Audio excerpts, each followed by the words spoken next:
G'day, Lance from Motive Power back again. Today a little less technical, but more about the approach to the whole design package. We're going to call it doing the concept.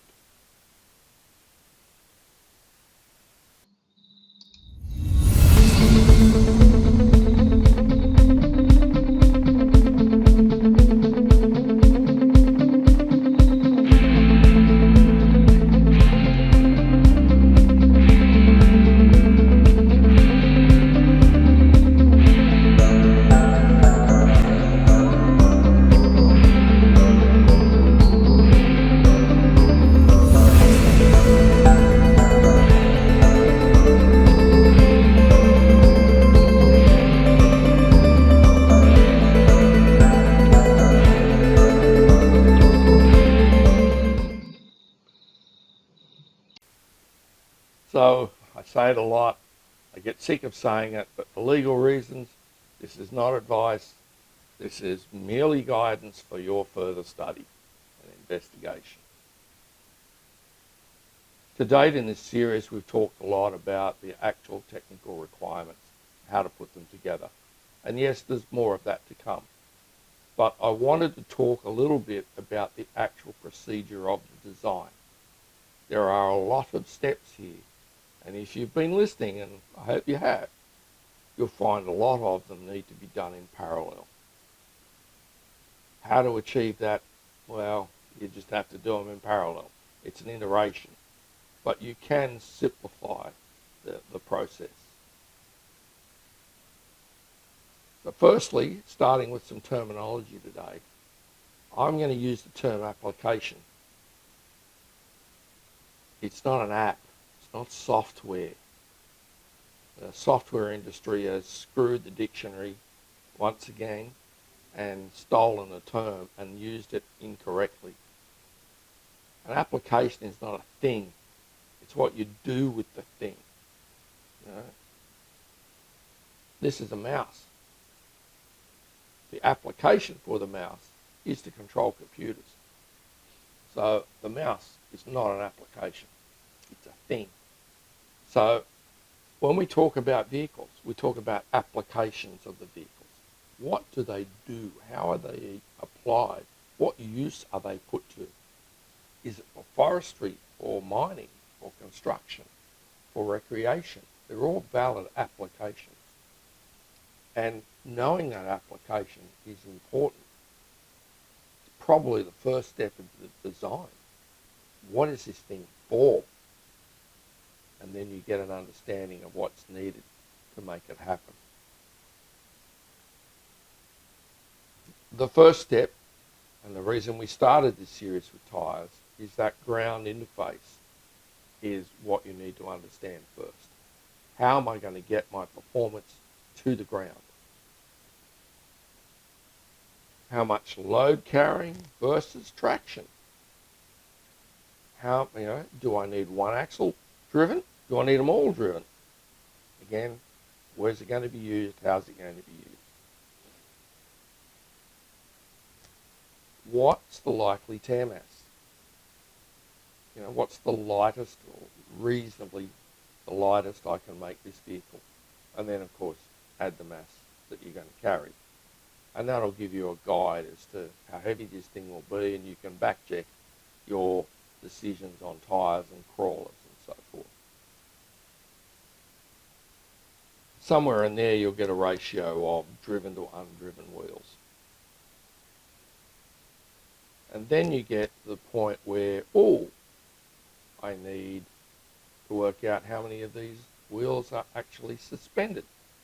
And of course you'll put suspension on all of them. We'll talk about suspension in another video, but you may not need to.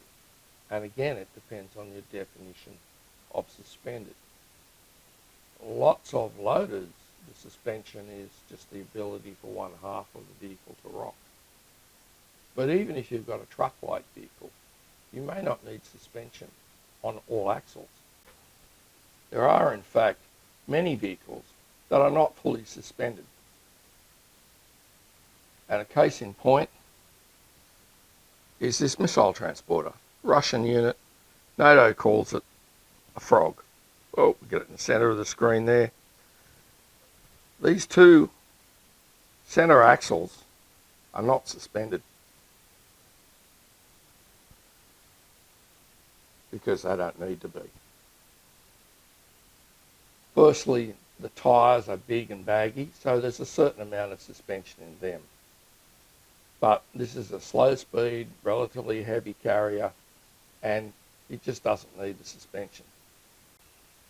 The one area where it may struggle is going through a hollow, where those centre wheels might be unladen, lifted off the ground from the geometry of the ground. Because it's all-wheel drive, there's a fair chance that the front and rear axle can pull it through and get all the tyres back on the ground. But that's an example of a vehicle that doesn't need to be fully suspended because of its application.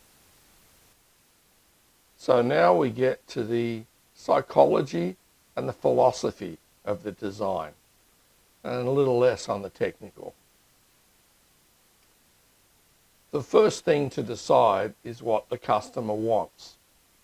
He'll want the biggest thing, the more powerful thing, the thing he can talk to his mates about and impress them. I call it bragging rights at the pub, but it might be bragging rights at the mosque, depending on the area of the world we're talking about. In essence, what he wants. Now, it's generally a very highly featured vehicle for the lowest possible price. So that doesn't work. And if you try and make it work, you're heading for a lot of disappointment. The trick here is to recognize what he wants and to give him what he needs. To make that decision, you need to understand the application, the trigger points, the pressure points, and try and marry wants and needs together. It's a typical marketing issue. Even for engineers, you need to get involved in marketing.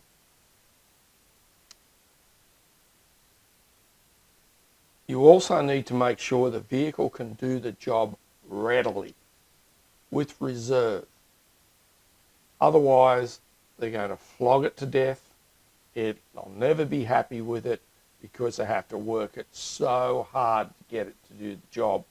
And that's going to lead to more maintenance and more breakdowns and your loss of reputation. The client will only remember your last failure. You won't remember your multiple successes. So you need to be sure that the vehicle meets his wants and his needs and does the job easily. You also need to make sure it can be supported in the area of the world it is going to. Now, that means that they can get spares and that there are technicians who understand the product. If you're going to put a highly complicated electronic device into the middle of the Amazon, you're not going to get that support. So you need to make some judgments there. And it's not always an easy decision. If I can use an example, again, of a heavy aircraft towing tractor delivered to a major and well-known airline. They had issued a spec that copied the spec of the last unit they bought. So we quoted them that. They were most upset that it wasn't newer and fancier, it didn't have flashing LEDs, and they wanted all of that sort of stuff. Being younger and greener at the time, I was rash enough to ask them if they could handle it. Well, we are Airline X.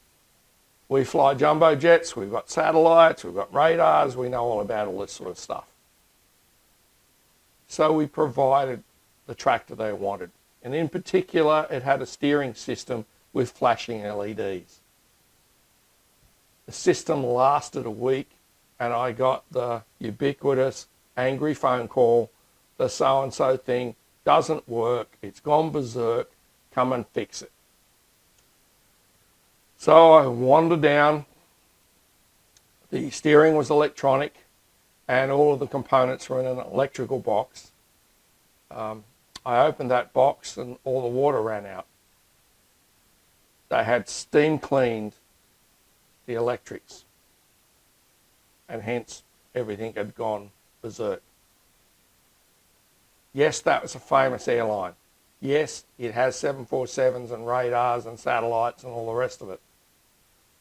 But the guys that work on the towing tractors are just diesel mechanics. And this system was beyond their understanding. It probably means we didn't do enough induction on site either. So that's another consideration. So now the appearance. There's generally a couple of things I don't talk about. One is the name, 2 is the colour, 3 is the appearance. Like 8% of males, I'm red-green colourblind, so I don't talk about colours. Names are always very subjective, and the beauty is in the eye of the beholder, as it is in appearance. I've been criticised many times for making square things. My answer is generally, you wanted the cheapest, so square is cheaper.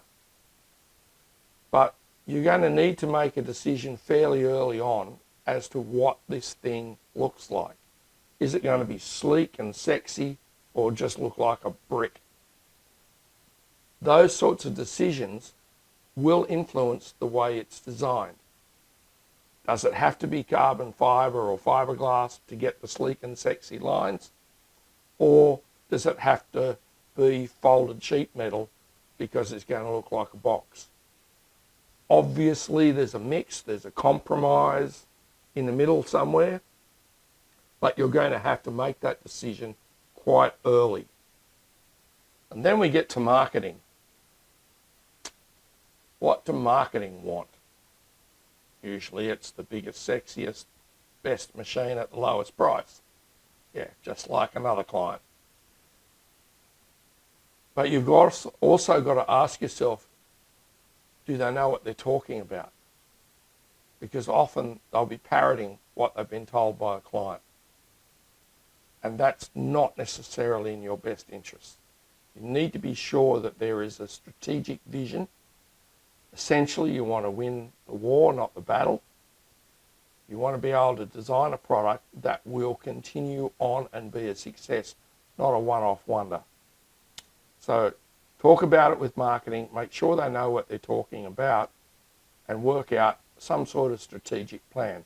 Even if it's for 1 or 2 vehicles, there needs to be a plan. It also needs to be able to be sold. If you get too far out there on the design, what's known as the bleeding edge, you may not be able to sell it. It might be fantastic and the customer thinks it's a wonderful design, but it's just too far out there for him to put money on the table. You need to be on the cutting edge of product to compete with your competitors. Cutting edge, not bleeding edge. Now, I've always been on the cutting edge, but I've always had a fallback as well. If that cutting edge didn't quite work the way I hoped it would, then I could fairly easily change a valve, flick the switch, reconfigure a circuit, and get me back to a known, proven, simpler world. So think about the customer's happy place, his comfort zone. Get towards the exciting end of that comfort zone, but stop there. So as some final thoughts, be imaginative in your design, but don't let the excitement or marketing drag the design from the cutting edge to the bleeding edge. Protect yourself, protect your company, by not getting too adventurous. And then you can move confidently on to design the rest of the vehicle.